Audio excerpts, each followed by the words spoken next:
أعوذ بالله من الشيطان الرجيم. بسم الله الرحمن الرحيم. الحمد لله الذي أنزل على عبده الكتاب ولم يجعل له عوجا قيما لينذر بأسا شديدا من لدنه ويبشر المؤمنين الذين يعملون الصالحات أن لهم أجرا حسنا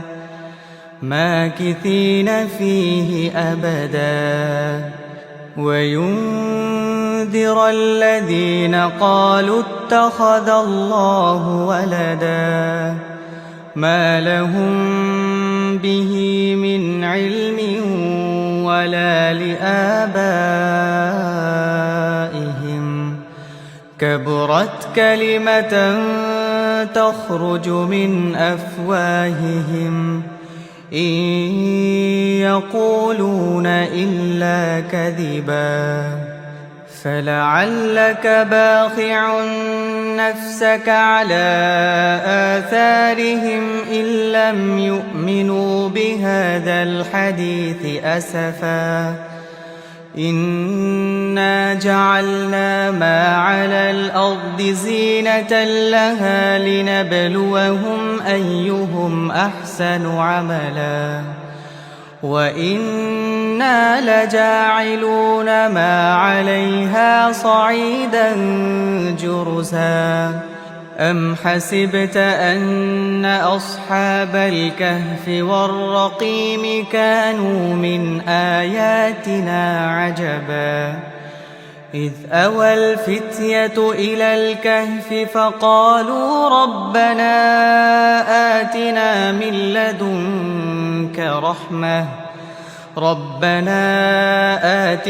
من لدنك رحمة وهيئ لنا من أمرنا رشدا فضربنا على آذانهم في الكهف سنين عددا ثم بعثناهم لنعلم أي الحزبين أحصى لما لبثوا أمدا نحن نقص عليك نبأهم بالحق إنهم فتية آمنوا بربهم وزدناهم هدى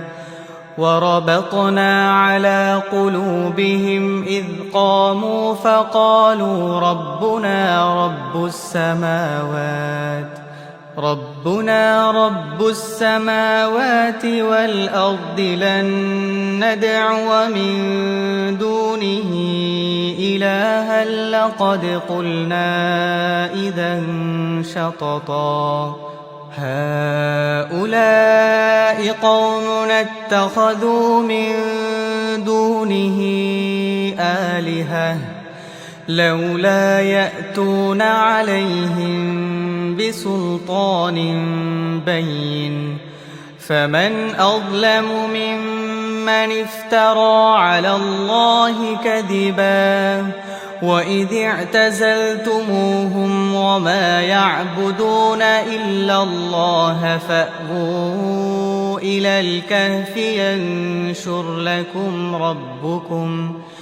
ينشر لكم ربكم من رحمته ويهيئ لكم من أمركم مرفقا وترى الشمس إذا طلعت تزاور عن كهفهم ذات اليمين وإذا غربت تقرضهم ذات الشمال وهم في فجوة منه ذلك من آيات الله من يهد الله فهو المهتد ومن يضلل فلن تجد له وليا مرشدا وتحسبهم أيقاظا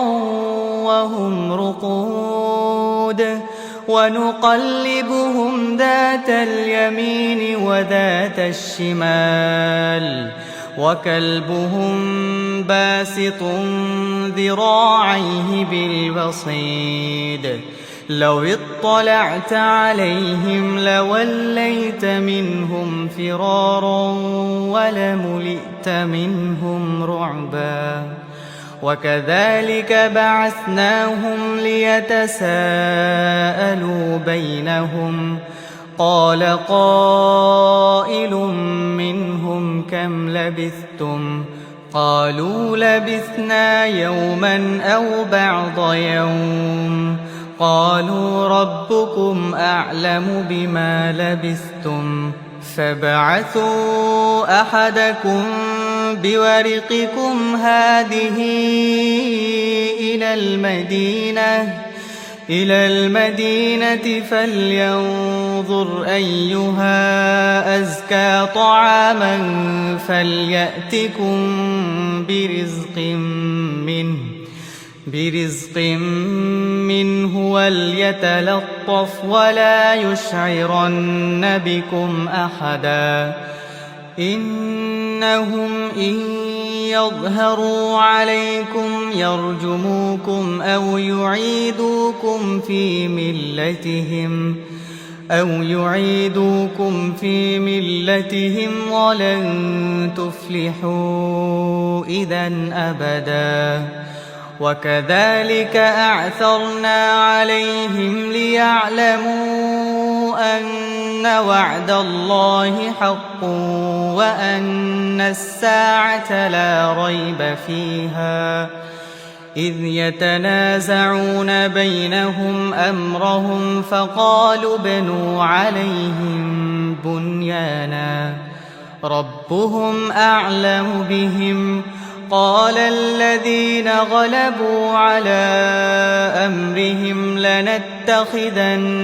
عليهم مسجدا سيقولون ثلاثة رابعهم كلبهم ويقولون خمسة سادسهم كلبهم رجما بالغيب ويقولون سبعة وثامنهم كلبهم قل ربي أعلم بعدتهم ما يعلمهم إلا قليل فلا تمار فيهم إلا مراء ظاهرا ولا تستفت فيهم منهم أحدا ولا تقولن لشيء إني فاعل ذلك غدا إلا أن يشاء الله واذكر ربك إذا نسيت وقل عسى أن يهديني ربي لأقرب من هذا رشدا ولبثوا في كهفهم 300 سنين وازدادوا 9 قل الله أعلم بما لبثوا له غيب السماوات والأرض أبصر به وأسمع ما لهم من دونه من ولي ولا يشرك في حكمه أحدا واتل ما أوحي إليك من كتاب ربك لا مبدل لكلماته ولن تجد من دونه ملتحدا واصبر نفسك مع الذين يدعون ربهم بالغداة والعشي يريدون وجهه يريدون وجهه ولا تعد عيناك عنهم تريد زينة الحياة الدنيا ولا تطع من أغفلنا قلبه عن ذكرنا واتبع هواه وكان أمره فرطا وقل الحق من ربكم فمن شاء فليؤمن ومن شاء فليكفر إنا أعتدنا للظالمين نارا أحاط بهم سرادقها وإن يستغيثوا يغاثوا بماء كالمهل يشوي الوجوه بئس الشراب وساءت مرتفقا إن الذين آمنوا وعملوا الصالحات إنا لا نضيع أجر من أحسن عملا أولئك لهم جنات عدن تجري من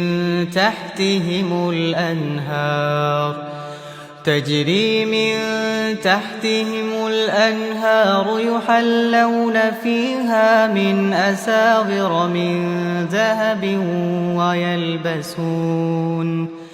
ويلبسون ثيابا خضرا من سندس وإستبرق متكئين فيها على الأرائك نعم الثواب وحسنت مرتفقا واضرب لهم مثل الرجلين جعلنا لأحدهما جنتين من أعناب وحففناهما بنخل وجعلنا بينهما زرعا كلتا الجنتين آتت أكلها ولم تظلم منه شيئا وفجرنا خلالهما نهرا وكان له ثمر فقال لصاحبه وهو يحاوره أنا أكثر منك مالا وأعز نفرا ودخل جنته وهو ظالم لنفسه قال ما أظن أن تبيد هذه أبدا وما أظن الساعة قائمة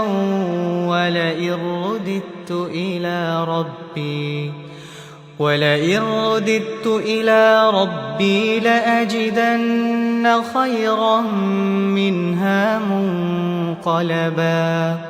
قال له صاحبه وهو يحاوره أكفرت بالذي خلقك من تراب ثم من نطفة ثم سواك رجلا لكن هو الله ربي ولا أشرك بربي أحدا ولولا إذ دخلت جنتك قلت ما شاء الله لا قوة إلا بالله إن ترني أنا أقل منك مالا وولدا فعسى ربي أن يؤتيني خيرا من جنتك ويرسل عليها حسبانا من السماء فتصبح صعيدا زلقا أو يصبح ماؤها غورا فلن تستطيع له طلبا وأحيط بثمره فأصبح يقلب كفيه على ما أنفق فيها وهي خاوية على عروشها ويقول يا ليتني لم أشرك بربي أحدا ولم تكن له فئة ينصرونه من دون الله وما كان منتصرا هنالك الولاية لله الحق هو خير ثوابا وخير عقبا واضرب لهم مثل الحياة الدنيا كماء أنزلناه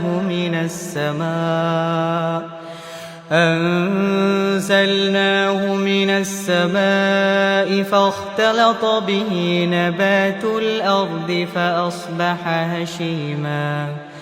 فأصبح هشيما تذروه الرياح وكان الله على كل شيء مقتدرا المال والبنون زينة الحياة الدنيا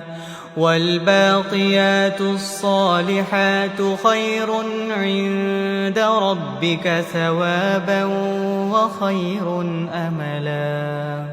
ويوم نسير الجبال وترى الأرض بارزة وحشرناهم فلم نغادر منهم أحدا وعرضوا على ربك صفا لقد جئتمونا كما خلقناكم أول مرة بل زعمتم أن لن نجعل لكم موعدا ووضع الكتاب فترى المجرمين مشفقين مما فيه ويقولون يا ويلتنا ما لهذا الكتاب لا يغادر صغيرة ولا كبيرة إلا أحصاها ووجدوا ما عملوا حاضرا ولا يظلم ربك أحدا وإذ قلنا للملائكة اسجدوا لآدم فسجدوا إلا إبليس كان من الجن ففسق عن أمر ربه أفتتخذونه وذريته أولياء من دونه وهم لكم عدو بئس للظالمين بدلا ما أشهدتهم خلق السماوات والأرض ولا خلق أنفسهم وما كنت متخذ المضلين عضدا ويوم يقول نادوا شركائي الذين زعمتم فدعوهم فلم يستجيبوا لهم وجعلنا بينهم موبقا ورأى المجرمون النار فظنوا أنهم مواقعوها ولم يجدوا عنها مصرفا ولقد صرفنا في هذا القرآن للناس من كل مثل وكان الإنسان أكثر شيء جدلا وما منع الناس أن يؤمنوا إذ جاءهم الهدى ويستغفروا ربهم إلا أن تأتيهم سنة الأولين أو يأتيهم العذاب قبلا وما نرسل المرسلين إلا مبشرين ومنذرين ويجادل الذين كفروا بالباطل ليدحضوا به الحق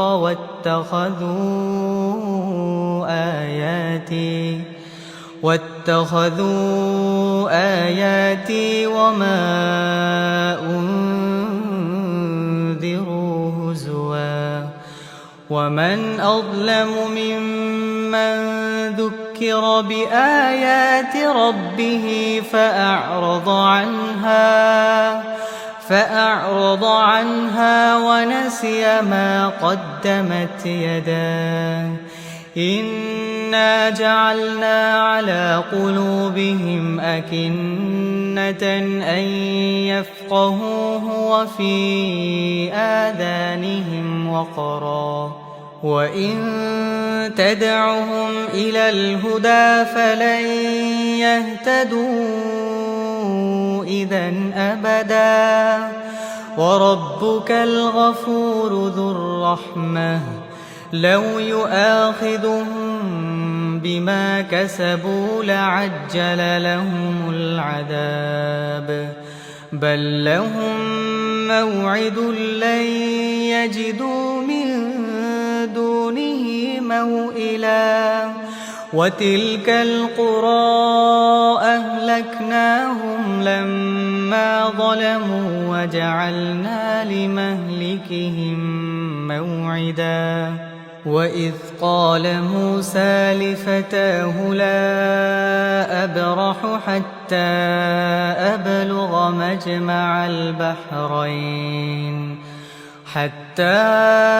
أبلغ مجمع البحرين أو أمضي حقبا فلما بلغا مجمع بينهما نسيا حوتهما فاتخذ سبيله في البحر سربا فلما جاوزا قال لفتاه آتنا غداءنا لقد لقينا من سفرنا هذا نصبا قال أرأيت إذ أوينا إلى الصخرة فإني نسيت الحوت وما أنسانيه إلا الشيطان أن أذكره واتخذ سبيله في البحر عجبا قال ذلك ما كنا نبغي فارتدا على آثارهما قصصا فوجدا عبدا من عبادنا آتيناه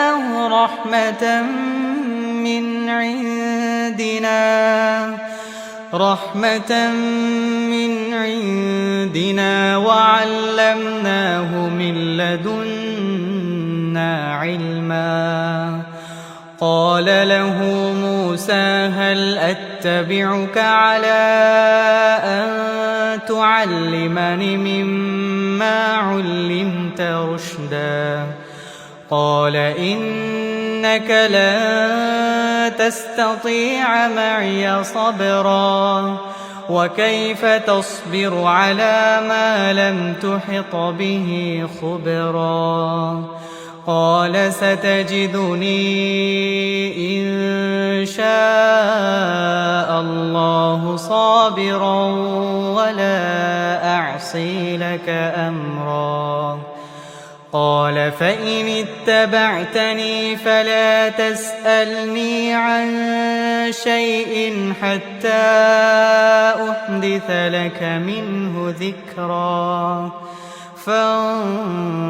فانطلقا حتى إذا ركبا في السفينة خرقها قال أخرقتها لتغرق أهلها لقد جئت شيئا إمرا قال ألم أقل إنك لن تستطيع معي صبرا قال لا تؤاخذني بما نسيت ولا ترهقني من أمري عسرا فانطلقا حتى إذا لقيا غلاما فقتله قال أقتلت نفسا زكية بغير نفس لقد جئت شيئا نكرا قال ألم أقل لك إنك لن تستطيع معي صبرا قال إن سألتك عن شيء بعدها فلا تصاحبني قد بلغت من لدني عذرا فانطلقا حتى إذا أتيا أهل قرية استطعما أهلها فأبوا أن يضيفوهما فوجدا فيها جدارا يريد أن ينقض فأقامه قال لو شئت لاتخذت عليه أجرا قال هذا فراق بيني وبينك سأنبئك بتأويل ما لم تستطع عليه صبرا أما السفينة فكانت لمساكين يعملون في البحر فأردت أن أعيبها وكان وراءهم ملك يأخذ كل سفينة غصبا وأما الغلام فكان أبواه مؤمنين فخشينا أن يرهقهما طغيانا وكفرا فأردنا أن يبدلهما ربهما خيرا منه زكاة وأقرب رحما وأما الجدار فكان لغلامين يتيمين في المدينة وكان تحته كنز لهما وكان أبوهما صالحا فأراد ربك أن يبلغا أشدهما ويستخرجا كنزهما رحمة من ربك وما فعلته عن أمري ذلك تأويل ما لم تسطع عليه صبرا ويسألونك عن ذي القرنين قل سأتلو عليكم منه ذكرا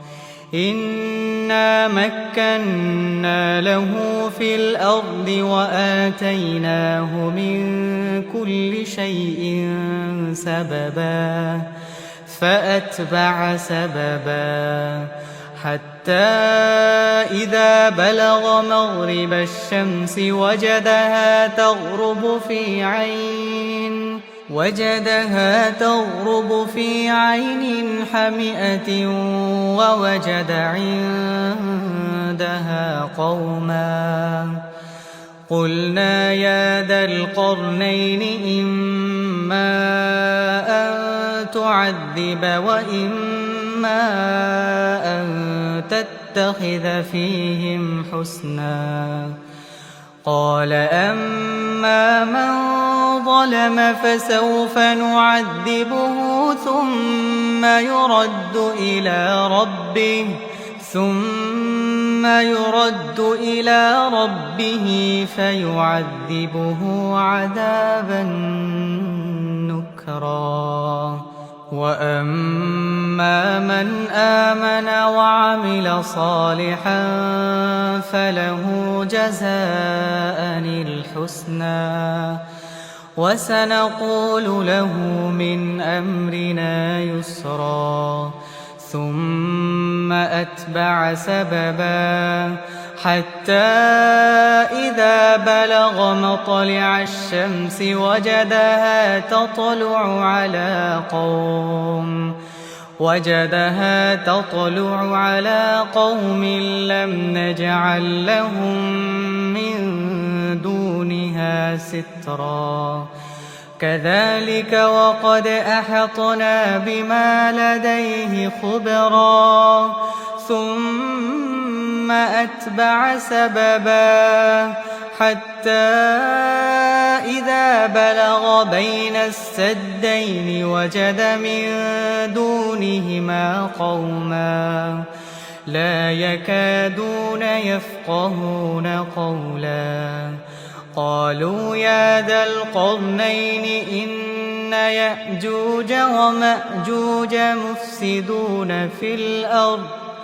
مفسدون في الأرض فهل نجعل لك خرجا على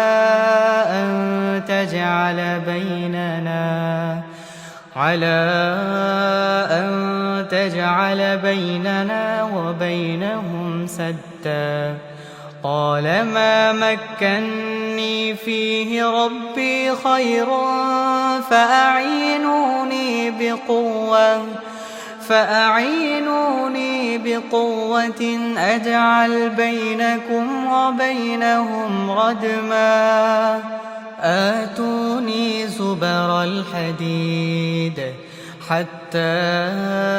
إذا ساوى بين الصدفين قال انفخوا حتى إذا جعله نارا قال آتوني أفرغ عليه قطرا فما استطاعوا أن يظهروه وما استطاعوا له نقبا قال هذا رحمة من ربي فإذا جاء وعد ربي جعله دكا وكان وعد ربي حقا وتركنا بعضهم يومئذ يموج في بعض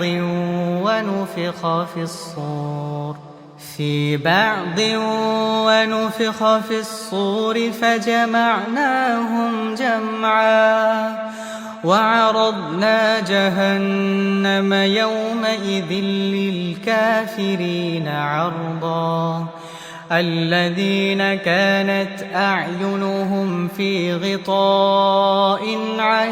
ذكري وكانوا لا يستطيعون سمعا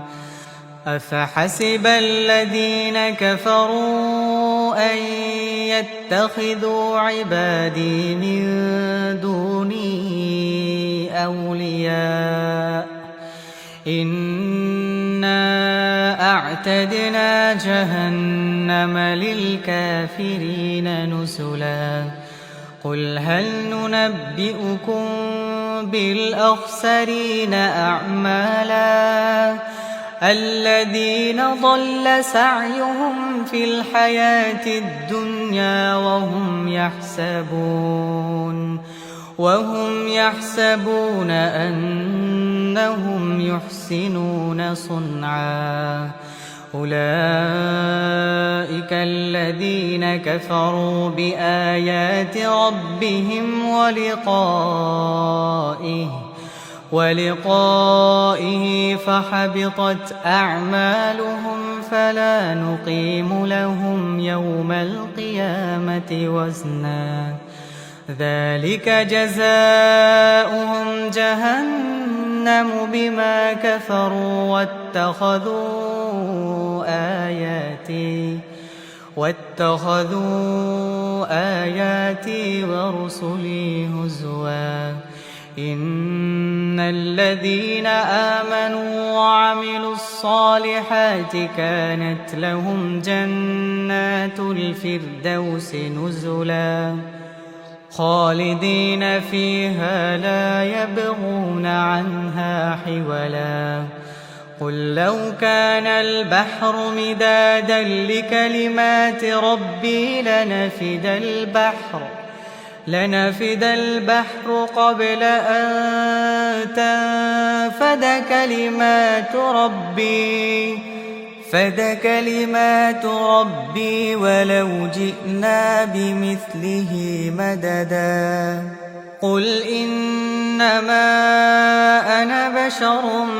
مثلكم يوحى إلي أنما إلهكم إله واحد فمن كان يرجو لقاء ربه فليعمل عملا